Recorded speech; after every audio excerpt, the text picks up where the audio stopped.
And so it made me during that time question a lot about, man, if this is it, right? Like, am I proud of what I've built? Am I proud? What is important to me? Because if you said business wise, are you proud? Well, all the accolades, all the trophies said, yep, right? The money I was earning said, yep. But when we talked about what was important to me and the relationships and the people and why I worked, like that was missing. Hello, everyone, and welcome to the Moeller Real Estate and Business Podcast. I'm your host, Phil Moeller, and on this podcast, we will be interviewing guests that have made their mark in real estate, in business, and in other areas of life. Listening to podcasts myself has helped me in so many different ways and continues to do so. If you're a real estate investor or an entrepreneur, or aspiring to be either, or just someone that wants to learn, you've come to the right place. An easy way to have an impact is to share this episode with friends or family, provide a review, or just spread the word. We greatly appreciate it, and now let's get to the show.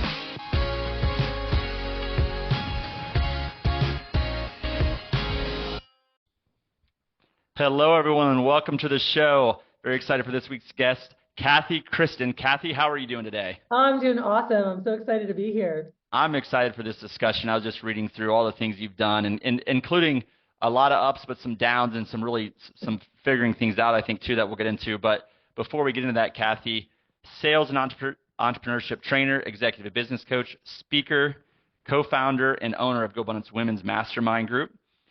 Division manager of Cutco, which is a great organization to learn sales and marketing, I think, so that experience, real estate investor and mom, and author of the book Life as a Masterpiece, which I really want to talk about that and get into that and, kind of how we design that. But before we do, Cathy, why don't you tell me just what's your story? Who are you and kind of what shaped who you are?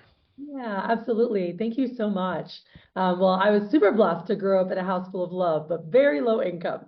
So early on, I knew I wanted to get out of that, and fast forward to today, it's pretty awesome to see my siblings and I have kind of cut the generational poverty, where they're all millionaires, which is really neat.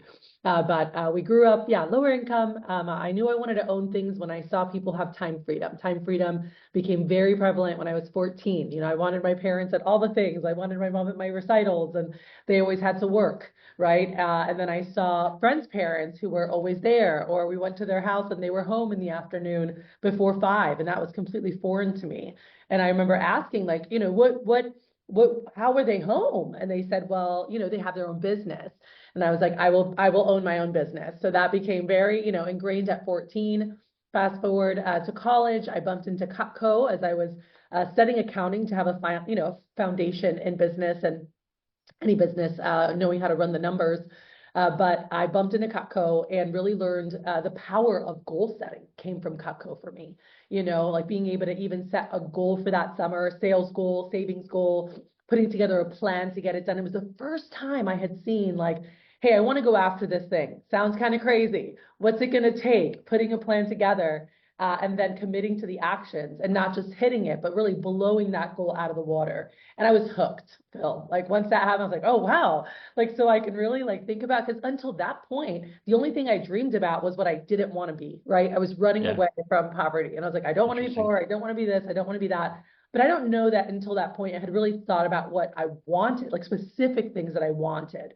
And as I met with my mentor, he's like, so what are you working towards? Oh, I want money. And he was like, well, for what? I'm like, for what do you mean? For anything? He's like, well, give me what are you excited about right now? And that's so important, for business owners, when you're managing others, like knowing what are they working towards? Because it really ties the effort and the actions that they put into day to day to something bigger, right? So now instead of just making sales calls and it's like, oh, I don't like making calls, or I'm just making calls. No, it's like I'm taking 1 step, 2 step, 3 step, right, closer to London, and it was tied to something bigger. So I want to first Cutco. I've heard so much about Cutco. I know you referenced before. You had met Hal Elrod, who wrote the foreword for your book. He was at Cutco, and just how much you can learn. So it sounds like growing up, age 14, you made this decision. You were entrepreneurial. You were going to own your own business, but you went to Cutco, which was you were an employee there, although it was a very entrepreneurial role, I think, in sales. But I tell people when you do have a job, or if you're working, whatever you're doing, have the mindset, what can I do here? What can I learn here? How do I grow? Which, you can't connect the dots forward. You don't know what that will lead to, but Right. learn as much as you can in the role that you're in. And it sounded like you took advantage of that opportunity at Cutco. Oh, absolutely. And at Cutco, you're 1099. So it's like learning your first little Yeah. business, learning write-offs, learning the perks, right, that the government gives to business owners. Yeah. So really neat to see that. And then they have a entrepreneurial internship where you can basically run your own franchise for the summer. So I got to do that in 2003. And I think my world was forever changed there as well. I loved leading. I loved having a team. I loved being able to impact the masses. I knew that whatever I was doing, like I wanted to have a higher role. Like I wanted to be in an ownership role, a place where I could have influence and impact, on people, but also have a support team, and I think initially the first couple of years, as most business owners and type A and top performers take too much ownership, right? And you're like, you can't let go of the reins. I'm going to do Yeah. everything myself. I do it better than everyone, right? Or I don't know, Phil, if you've heard someone say, well, it's just faster for me to do it, right? Like than to sit down and try to train someone. It's just faster, right? Yep. And Yep. that's like such short-sighted thinking because It yes, is. faster in the second, but it doesn't allow you to scale and it doesn't allow you to have freedom later when people can be doing that same task over and over and you don't have to worry about it, right? All right. Uh, Now you're getting me excited, so I want to get into that. Before we go into leadership and team building and influence and all those things you said, because this is going to be fun. I want to go back to money and money for what. You talked about clarity. It actually and not just, it actually ties to the leadership and team building discussion, because first you have to get clear on what you want, your purpose for what you're doing, what your work is. And it sounded like you went through that process. And then you also, though, we have to give this to our employees. We have to help them gain clarity as to what they're doing and why they're doing it, if we really want them to be bought in and engaged, because there's such a high percentage of employees in the U.S., like the numbers are staggering on how many employees aren't engaged in Right. what they do. They So, quit and stay, right? They quit and stay, which is the right. worst thing you can have in your organization. So how did you go through that process first for yourself? Why, like really getting clarity on the why money, or why you wanted to be an owner, why you wanted to, do what you do, but also then how do we translate that into our employees? Yeah. Okay. Awesome. So first off, something that kind of grew organically from a mentor I had, and he didn't call, and then I ended up, forming this as like a way I did things later in my business. I called it the 3 whys test. And when he'd ask, okay, what are you working for? Like, why are you working? Oh, I'm working for, like, and why is that important to you? And finding that out. And why does that matter? Because when you get to that, that's where you get to the good stuff. And they're like, well, growing up, I had this, and you hear about the chip on their shoulder or whatever it is that's really motivating to them. Or what's driving that more, surfacey decision. The fact is that we as humans speak in a lot of cliche and surfacey language, right? Yep. And people ask about things and it's just like very like over the top. And so as a great leader, it's like digging in to really find out like what motivates this person, like what really gets them going. And when they're feeling stuck or unmotivated, something that I can, that carrot I can dangle and remind them of, like, hey, they're like, oh, I just don't want to do this right now. I'm like, all right, cool. So is family to Disney World out the window? They're like, no, and like, cause I knew that for that woman, that was like her thing, which wanted to take her kids to Disney, right? Where this person was trying to buy a house. This person wanted to do a family trip to Europe. And so knowing things that excite them, doing dreams lists. And I don't know if you've met Dane Espegard, great friend of mine from Cutco as well, and Hal and, Justin Donald, but he has, and I have a version of this, one of the chapters in my book is this, because Dane and I were at the same event actually in 2007. So I had completely hit a wall. My business was doing phenomenal, broken every record for the company's history. And by August, we still had 4 months and I wanted to quit. I earned more money in a year than I ever even thought possible. And I was like, if this is success, I don't want it. I'm tired. I'm burnt out. I'm unhealthy. I have become a workaholic who's pushed away people that I love. And this was not the plan that I Right. thought. This was not the dream that I had, to be isolated and all the people that I love not really loving me so much, like loving me, but not liking me so much, right? And like stopped inviting me to things, or just, how their perception of me. And I thought about, man, if I passed away right now, what would people say? Oh, Cathy was a workaholic. She didn't care, all this. And I was like, it was the opposite. Because I worked so hard because I wanted to provide great experiences for my family, for my friends, and, live a different type of life. But They didn't get that. But I just remember at that point sitting going, wow, like my siblings are upset with me. I've lost touch with these good friends. And I was just sitting alone, all this success, getting all these congratulations from our company and thinking like, what have I done? Right? Like I have totally alienated people that were so dear to me. And I went, that fall, I took some time off and just like went on a little mini sabbatical to really think about where I was, like, where do I want to go? I was at a crossroads, right? And I think that many times in our lives, we get to this point where it's like, should I go this way? Should I go that way? Right? Or we're just maybe not ignited the same way with what we were Yeah. doing. And it's in those moments, I think it's even more important, right? Like obviously, and with GoBundance, like we can do a lot of preventative maintenance to that in terms of we do our quarterly goals, we do our map, we're constantly getting clear on our vision. But I didn't have that back then, right? Yeah. And as I sat there, I was like, man, a mentor of mine said, you have to get clear on what you want. I'm like, I don't know. He's like, well, just take some time to just Yeah. journal and write and think. And 5 years from now, right? Or 10 years from now, pick a number. Like, what do I want life to look like? Right. Yeah. And then working back to go, okay, what could 1 year from now? Like we're toasting a year from now. I'm like, Phil, I did this and I got this done and I got that done. And I remember early on it, 24 years old, 25, having a mentor tell me, just go journal about that and think about like, Yeah. what do you want it to look like? And it really came down to like, there's no way I can scale my business any larger, like with how I'm working. There are no more hours in the day for me to work. And at that time I was one of those young entrepreneurs, like, I'm going to do it. I'll do it better myself. And it was January of 2008.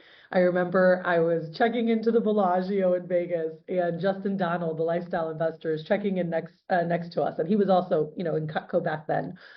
And he looked over at me, and he was all tan, and he looked so like full of life. And Phil, I was like pale. I looked like a corpse. I was so tired. And That's what it's like in Ohio, by the way. That's how we feel in Ohio, just so you know. So yeah, that's and okay. he just looked over and he said, hey, congratulations. Like you have become the best manager in our company's history. He said, keep it up. You're going to burn yourself to the ground. And Oh wow. inside, I was like, oh, I already am there. But my pride was like, what are you talking about? Yeah.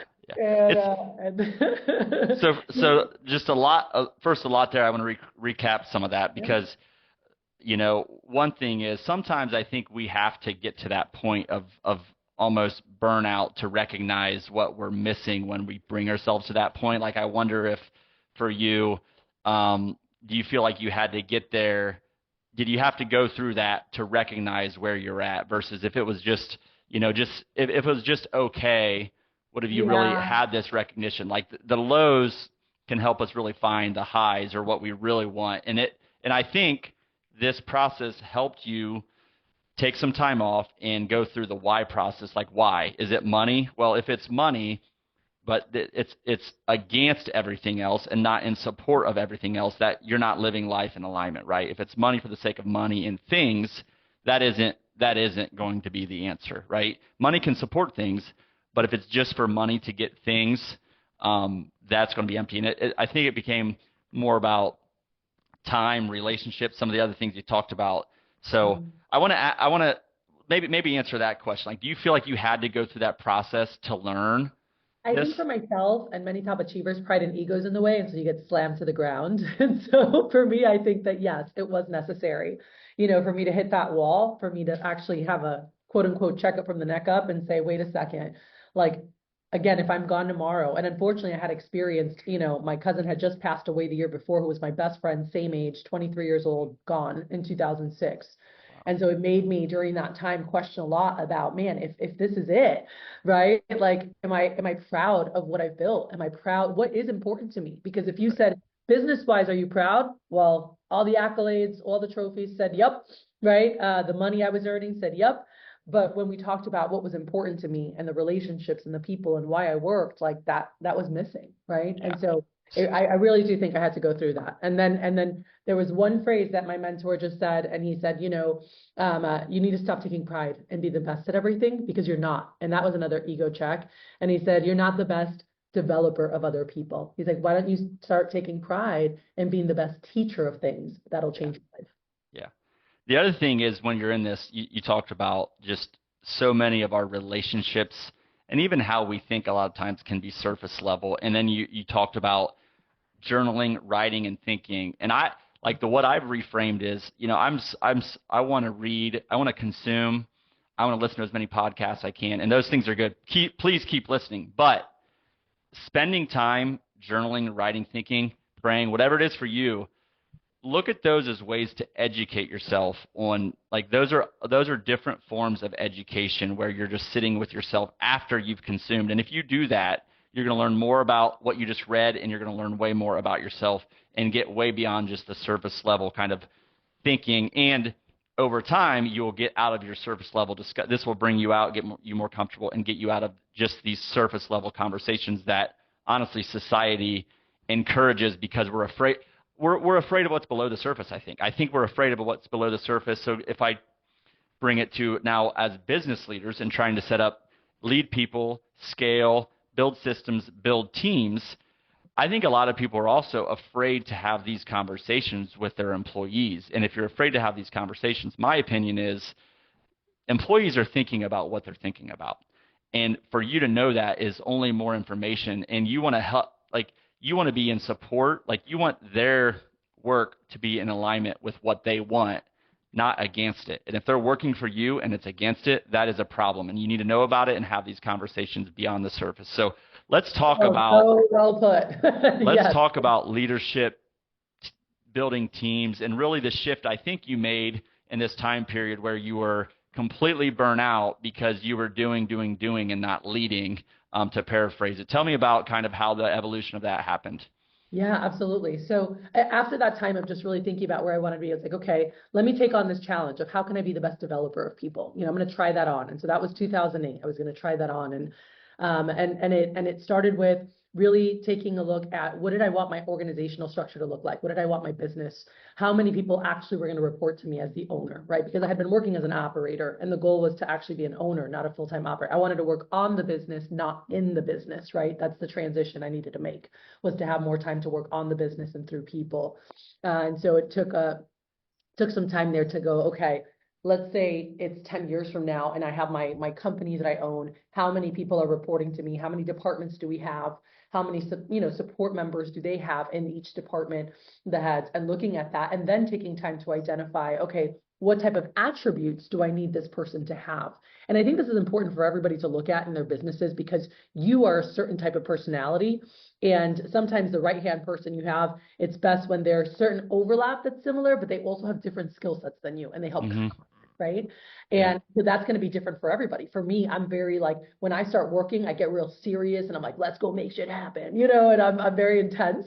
And so I need somebody who gets stuff done, but it's funny because they make me laugh and they make me slow down. And if they weren't around, I'd just be like, let's go, so knowing what do you need? If you're a little bit too loosey-goosey, you might need someone that has the, velvet hammer, but can be good with the team, right? Is there a system or framework for personality profiles that you use or you prefer that has worked for you? I do. And I think that it was created internally to our company, but it's available to anybody, because I have friends who use it in their all sorts of different companies. One of them, they have maintenance workers and they use this, but it's called CVI, Core Values Index. Okay. It's more than a personality test, because it really goes into your values and understanding how you process, how you learn, and how you execute, and how you really like to be managed. And so it's so easy, it's so digestible, and once you understand it, you can read the book Core Values Index. Oh my gosh, you can identify people just by how they ask questions, how they go about things. It's pretty neat. So and I would just say, independent of the tool, right? So I think Core Values Index, look into that, but also independent of the tool, for you to understand yourself, who you are, what your personality profile is, what your core values are, but the importance of understanding who you're hiring, the role, does the role match what they're going to be doing? Because I've hired people that are phenomenal people, but right people in the right seats is very very important. So Personality Plus, DISC profiles, Culture Index, those are some other ones that you could look into. Again, Core Values Index that Cathy referenced here. But just getting to know yourself, your own personality, and core values in addition to your employees is going to help, because you can't hire yourself over and over again. That would be if I hired a lot of me, that would be bad news. We don't want that. We want people that have different strengths to fill the gaps that we inevitably are going to have as leaders. So Yeah, and Phil, that's so important. I want to make sure everyone listens to that because you can have the right person in the wrong seat and you kill them and it's not productive for your organization and you're losing money. And I think about just being conscious of who people are, what their strengths are, and putting them in the right roles. And if you have someone, and I'll say this because I've had people say, "Oh, but this person was just incredible energy. Like I just felt so good when they were in my interview, and I just put them into the spot I had, but it wasn't the right fit." Create a new spot. Like there was one year, I remember I created a CFO position. It was a chief fund officer, but it's what that business needed because it was direct sales, right? And the energy sometimes would get, with all the rejection or it would get down. And so they would help cheer people up, high fives, just random stuff. And they'd help with other things for culture and team bonding. But it was very necessary at that moment. So think about that as well. It might not be a chief fund officer, but looking at your business, if there's someone that you're like, wow, like they're just such a great energy and culture fit, it's okay to maybe create even a part-time position or a full-time that you feel could really add value and give ROI to the company, to the business. And I think if you have a process like this in place when you hire, you're still going to make mistakes, but you're going to learn. You're going to, through those mistakes, through having a process, through having discussions with these people about really what their personality and core values are over time, you're going to learn more and you're going to get better and better at hiring and putting people right in the right seats, or you're going to move people around to get them in the right seats. So we talked about right people, right seats, understanding personality, culture, core values. What else? So we're getting good at hiring the right people and personalities, but what else do we have to do to become, as you say, an owner and not an operator? Yeah. So, first it's getting the right people in. The next thing is training them properly. I think, Phil, a lot of people skip over this. They'll do a whatever, they go through their training process, whatever that may be. And a lot of times it's might be within a week, or they're watching blank videos, or they're shouting, and it's very simple. And they think, okay, they're trained, they're good to go. And yes, some people might be more confident executing and they're good to start, but that's not going to develop people where you could just leave for a month or weeks and you can be gone and they're self-sufficient. If you really want to multiply yourself, to me, when I coach different executives and business owners, I tell them, I'm like, it's a month process. Like it's 1 week of them just shadowing you on everything you want them to do. Week 2 is you doing it together, letting them do some stuff, you do some stuff, and letting them build some confidence. Week 3, I let them do it on their own. I'm not there. But knowing week 4, I'm coming back to shadow them and give them feedback to make sure that they're doing it the way that I want to. And then I'm checking in at least quarterly, in some instances, even monthly, just to see how they're doing, and watch them. And if there are any areas of opportunity, looking at that part of the business and seeing how we can elevate. So I think that it does take some time, but it also frees you up for the long term, because I had some of the highest retention, people that were with me year after year. I still have one of our coaches that's started with me in 2011. So, she's 14 years now, which is so neat. And that was going through that process and building that confidence. You're building relationships. The next step we talked about before was the goals, right? Knowing, why are they working? What are their big hopes and dreams? I remember, I think it was back in 2017, I went to Hal's Best Year Ever event. And when we were there, we actually went to, I think it was Organifi and their headquarters. I was so impressed, Bill. Like they had a wall with a tree and it had like all the different employees had a little something up there and it had their top 3 goals for the year. And so they were up on the wall and people knew that. So like when they'd close a deal or an account or something, it was that high five, you're one step closer to that, boom, whatever it was they were working towards, things that were monetary goals, right? Some were travel, family things they want to do, but that whole knowing like, why are my guys working? Because your company should be a vehicle for them. All right. Yeah. For most people, your company is not the end. It's not what they dreamed of their whole life, right? But it can be an incredible vehicle to get them where they want to go faster, stronger, more equipped. So, okay, first of all, company is a vehicle for them. Love that. Two other thoughts. One, I'm going to go back to training for just a second here. Return on time and return, so investors, business owners. It's a very important part of that. Duplicatable systems and all your SOPs. Let's come back to that. So return on training properly. If we think about ROI and return on time, return on investment, right? We want to invest in something and continuously get paid over time as much as we possibly can.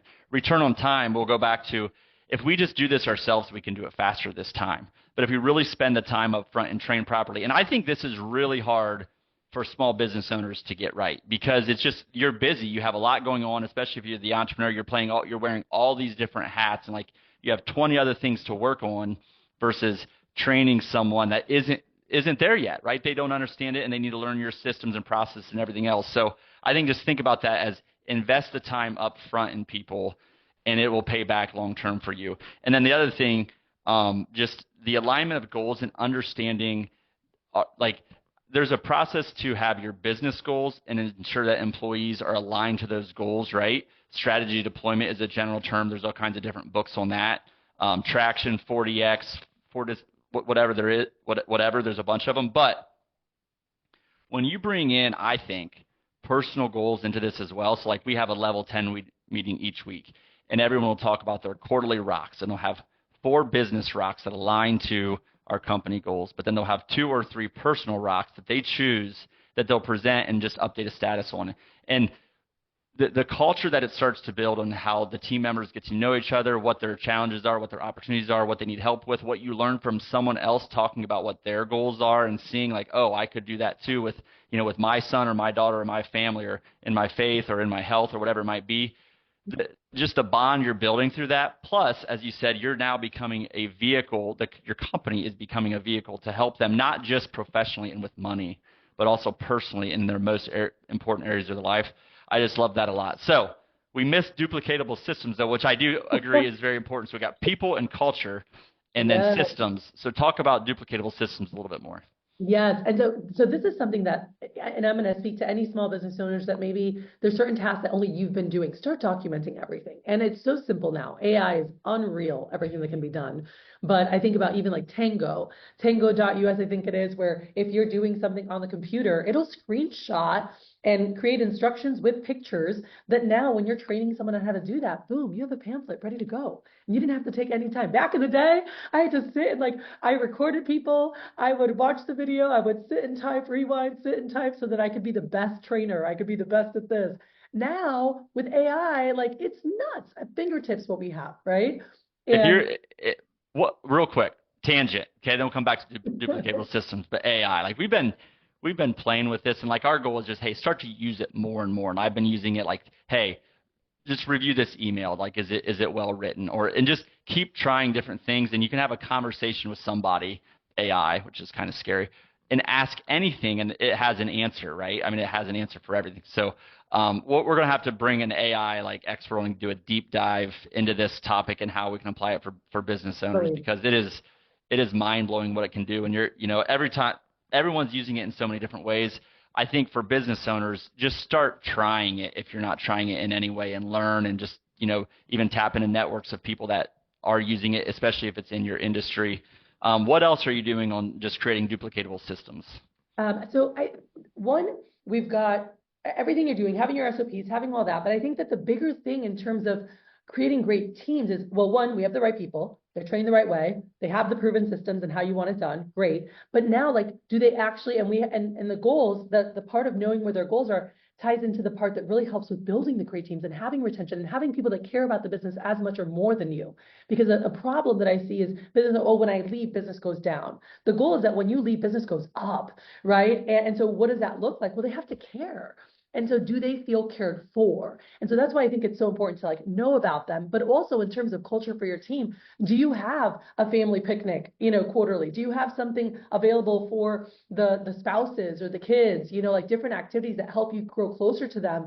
The companies that take time to do this, people feel like they're a part of something bigger. They feel like they're cared for as a person and not just as a number in the business. Yep. And so this encourages, without you even having to do it, better performance, because they want to make you proud. They're so grateful for what you've done for them, for their family. I think about for those who have performance-based sales type companies, whether it's in real estate, whether it's in any kind of sales, and for your people, having metrics, having contests that include the families in the payoff potentially, right? And sometimes it's stuff just for them, but you also have a better buy-in from their spouses where they're like, I love this company. They do this for us, they do that. And it really creates a culture where people, they want to perform at a higher level. They're not just showing up and going through the motions. Yeah. Right? And they don't quit on you and stay. When they're ready to go, it's because you've helped launch them into that next thing. And it's a beautiful goodbye. And they want to make sure that their spot is replaced with someone as capable or more than them. I can't tell you how many times myself and others that I've coached in their businesses have had people that transitioned then say, Oh, I'm available if they have questions, like reach out to me. Like I'm just so grateful for everything you did for me. And that's really, building that relationship with your people to be able to have that, right? Um, what are so just the you know a quarterly event. So again, we're busy entrepreneurs, right? So I get that these things like they take time. They're so important, and I think the way to summarize this that you said so well is just how are they talk basically how are they talking about like their work at home? What are they saying? What are your employees saying when they get home on a regular basis? And do they go home fulfilled and feeling like they're being purposeful with what they're working on, or are they feeling like it's just a job only and it's just for a paycheck? And there's a big difference. And then this whole goodbye subject, and I have not heard this phrase before, but the beautiful goodbye. I think there is such a limiting mindset around this that holds people back. And I come from a corporate background where the goodbye was like, okay, what can we do to fight for them and get them back? And just always like, it a negative? Not that they didn't appreciate people, but making it a beautiful goodbye. And like if my employees are really, really passionate about something else, right? What can I do to help them get to that point? They still have to do their job and get things done, but if they're really not passionate about it, let's set them up to go do what they're passionate about. And if you do that right, maybe that takes a year, 3 years, 10 years. They're going to train so many people and transition them and support Oh you and yeah. always be an advocate for your business. So don't be so fearful of doing what's right for people. People, if they really know that you care about them and are trying to help them out, they're going to do so much better for you as well because Hmm. they're back. And then the last thing is people don't care how much you know until they know how much you care, right? I think it was John Maxwell that said that, and I love that quote. And you really just got to, if you show a sincere interest in them and supporting your team members, it's going to work out for you. So just a lot of good stuff there. So how have, we talked about your story and people, systems, goals, building the culture, all these different things. How did this turn out for kind of come back to your story? What does this look like now for you? Yeah, well, it turned out pretty good. That year when we started training people, we broke the record we did before. The next year in 4 months, I started traveling about 7 months out of the year, just having a lot of freedom. I wasn't married until later at 35, so I had a lot of fun from 25 to 35, lots of freedom there. But then even getting a chance to, get married, to be able to really live life by design, to have the systems and teams that could run things. The last 5 years I've been kind of behind the scenes since COVID. I had my first child and actually had 3 kids since COVID. And just being able to, Congratulations. thank you, have the people that could run the business and drive the business without having to be there. It's amazing, and it's been so cool. I've now trained, I was going to say hundreds. I think we're in the thousands now over the last 20 years to really design and scale businesses that are built around them having the time to live a life they love.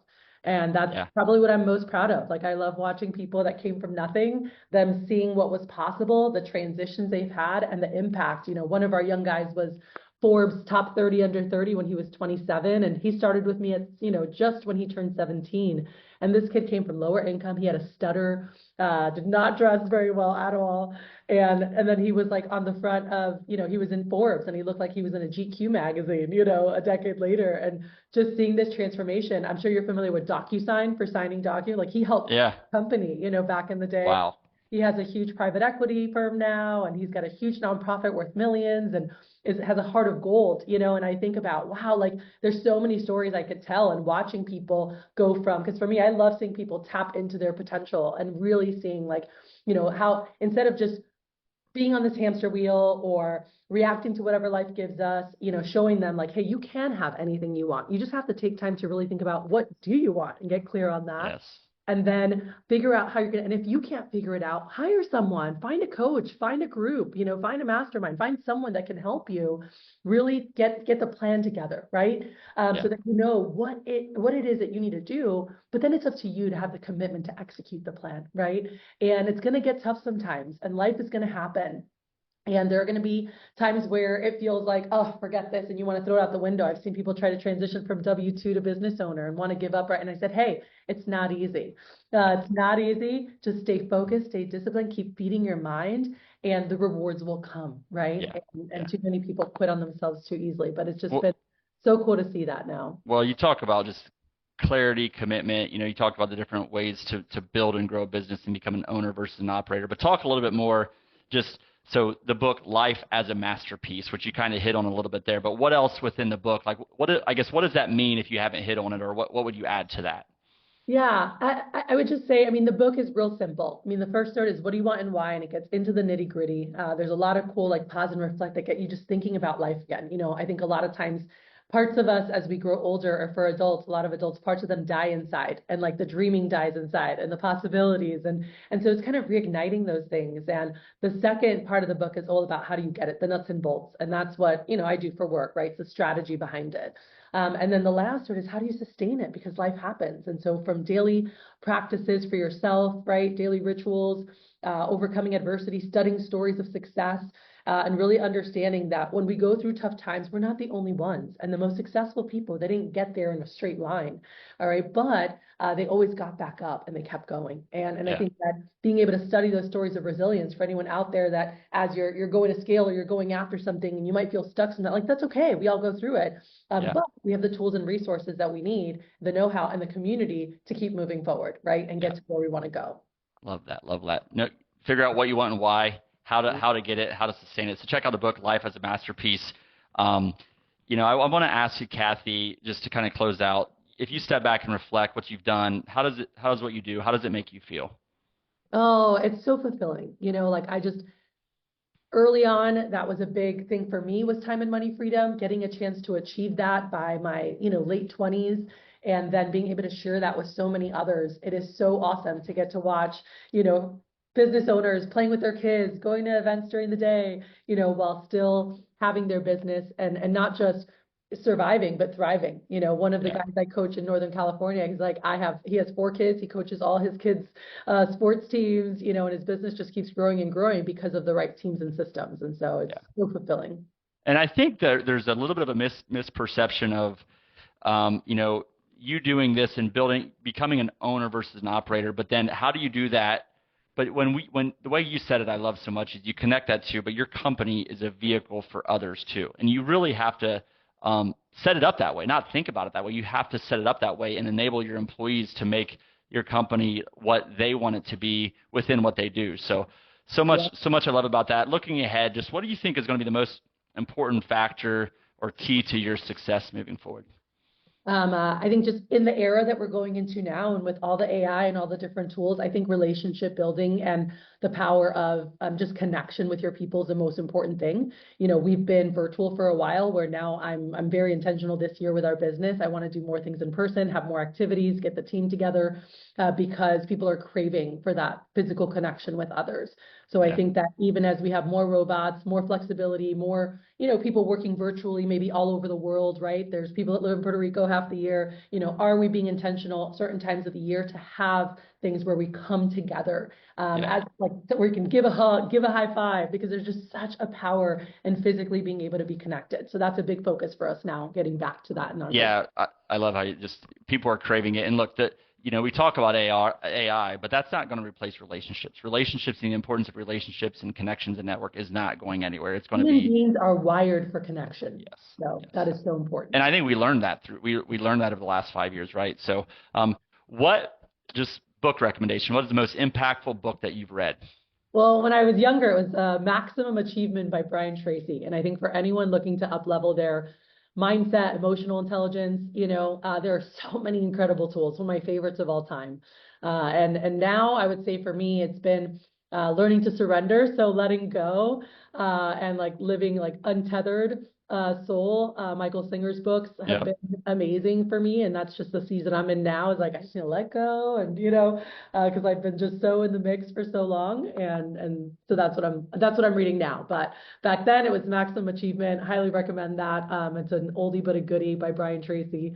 And now it's been a lot more about connecting and, internally being grounded and being able to operate from this enlightened space, Yep. and go I, slower to go faster. I chuckle because it's like just the evolution of the entrepreneur, right? It's like you go from this, you know, the name max achievement to then like surrender and untethered, and like just the evolution of the books we read and what we're studying and stuff is so interesting. But I think a lot of times, as I said earlier, you have to go through that process sometimes to figure out and get to the point that you're at, right? And if we can accelerate that and expedite that and help people do that, so they figure themselves out and this thing we call life, if they can figure that stuff out earlier, hopefully we can help people out with that. So Cathy, you've been very helpful for sure. We very much appreciate it. How can people find out more about you?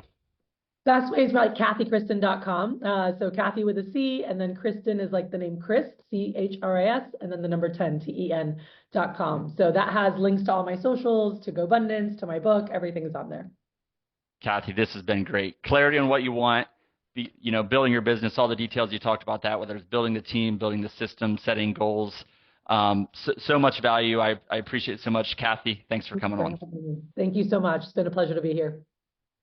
Thank you for listening to the Moeller Real Estate and Business Podcast. We hope you found today's episode helpful. If you know current or aspiring investors or entrepreneurs or anyone that would benefit from today's episode, we appreciate you sharing it with them, or better yet, providing us a 5-star review. To learn more about Moeller Real Estate, visit our website at www.moellerre.com. You can also sign up for our newsletter or local events via our website. In closing, I encourage you to be purposeful in all areas of life, educate yourself, network with others that have been successful, take action, and lead. Thank you.